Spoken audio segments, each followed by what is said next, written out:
After winning the election, President Trump backed off his campaign pledge to have Hillary Clinton investigated.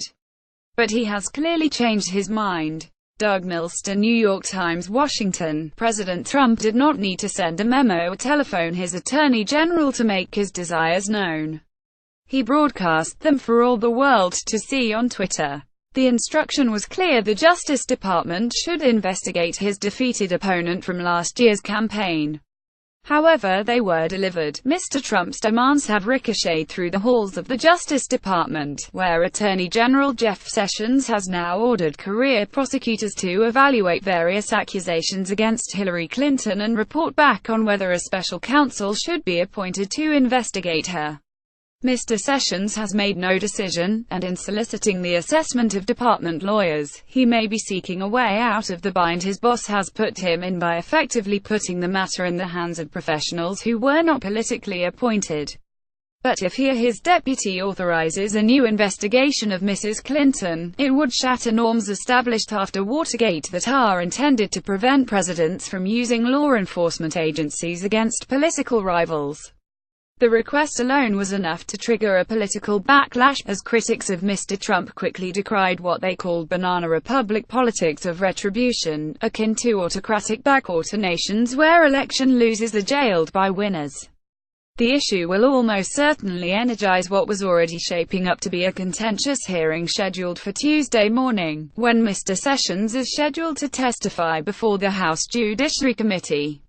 "You can be disappointed, but don't be surprised," said Karen Dunn, a former prosecutor and White House lawyer under President Barack Obama who advised Mrs. Clinton during her campaign against Mr. Trump. "This is exactly what he said he would, to use taxpayer resources to pursue political rivals."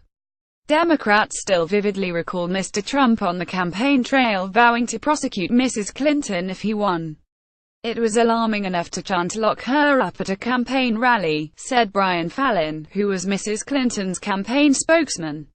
"It is another thing entirely to try to weaponize the Justice Department in order to actually carry it out, but conservatives said Mrs. Clinton should not be immune from scrutiny as a special counsel. Robert S. Mueller III investigates Russia's interference in last year's election and any ties it may have to Mr. Trump's campaign. They argued, for example, that Mrs. Clinton was the one doing Russia's bidding in the form of a uranium deal approved when she was Secretary of State. Peter Schweizer, whose best-selling book Clinton Cash raised the uranium issue in 2015, said a special counsel would be the best way to address this matter because it would actually remove it from politics. It offers greater independence from any political pressures and provides the necessary tools to hopefully get to the bottom of what happened and why it happened, said Mr. Schweizer, whose non-profit organization was co-founded by Stephen K. Bannon, Mr. Trump's former chief strategist. A letter by Stephen E. Boyd, an assistant attorney general, to Representative Robert W. Goodlatte, Republican of Virginia and chairman of the House Judiciary Committee, disclosed that career prosecutors were evaluating issues that the congressman raised in his own letters to the department in July and September. Among the issues raised by Mr. Goodlatte was the uranium case. In 2010, Russia's Atomic Energy Agency acquired a controlling stake in Uranium One, a Canadian company that at the time controlled 20% of American uranium extraction capacity. The purchase was approved by a government committee that included representatives of 9 agencies, including Mrs. Clinton's State Department. Donors related to Uranium One and another company it acquired contributed millions of dollars to the Clinton Foundation, and Bill Clinton received $500,000 from a Russian bank for a speech. But there is no evidence that Mrs. Clinton participated in the government approval of the deal, and her aides have noted that other agencies, including the Nuclear Regulatory Commission, signed off on it as well. The company's actual share of American uranium production has been 2%. The real benefit for Russia was securing far greater supplies of uranium from Kazakhstan. Other issues raised by Mr. Goodlatte include Mrs. Clinton's use of a private email server, which was investigated by the FBI until the Bureau's then-director, James B. Comey, declared last year that no prosecutor would press charges based on the evidence. Mr. Goodlatte also asked the Justice Department to investigate Mr. Comey for leaking details of his conversations with Mr. Trump after the president fired him. Attorney General Jeff Sessions could be seeking a way out of the bind Mr. Trump has put him in, by putting a decision about investigating Mrs. Clinton into the hands of career professionals.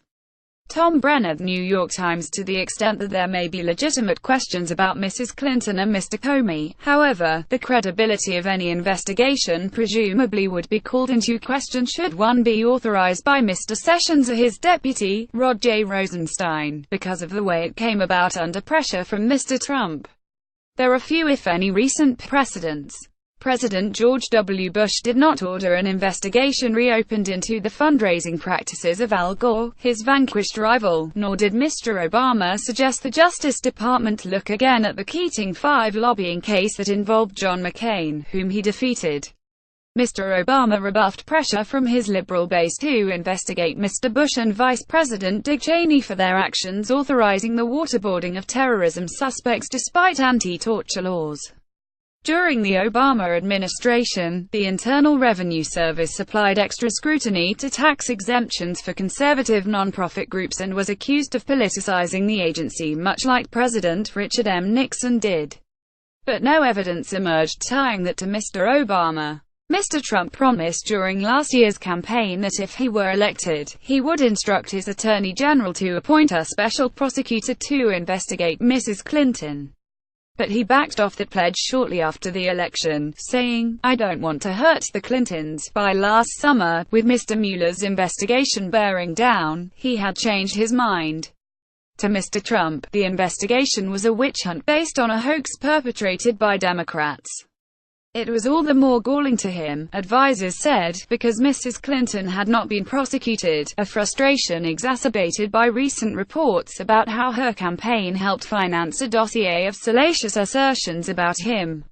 While presidents typically are not supposed to intervene in investigations or prosecutions of specific individuals, Mr. Trump's calls for an investigation of Mrs. Clinton over the last several months have been repeated, insistent and not even slightly subtle. So why aren't the committees and investigators, and of course our beleaguered AG, looking into crooked Hillary's crimes-Russia relations? He wrote on Twitter in July, "There is so much guilt by Democrats Clinton, and now the facts are pouring out." He wrote in October. "To something at some point the Justice Department, and the FBI, must do what is right and proper," Mr. Trump wrote again. In November, he added, "Everybody is asking why the Justice Department and FBI isn't looking into all of the dishonesty going on with crooked Hillary the Dems." Mr. Trump has expressed frustration that he does not control the FBI or Justice Department. By his own account, he fired Mr. Comey while bristling at the Russia investigation that the FBI director was at the time leading. He has also expressed deep anger at Mr. Sessions for recusing himself from overseeing that investigation, resulting in Mr. Mueller's appointment. Mr. Trump said last summer that he would never have appointed Mr. Sessions had he known he would do that, and he has since refused to rule out firing the Attorney General. With his job potentially on the line, Mr. Sessions has been put in the difficult position of absorbing his president's ire while safeguarding the department's traditional independence.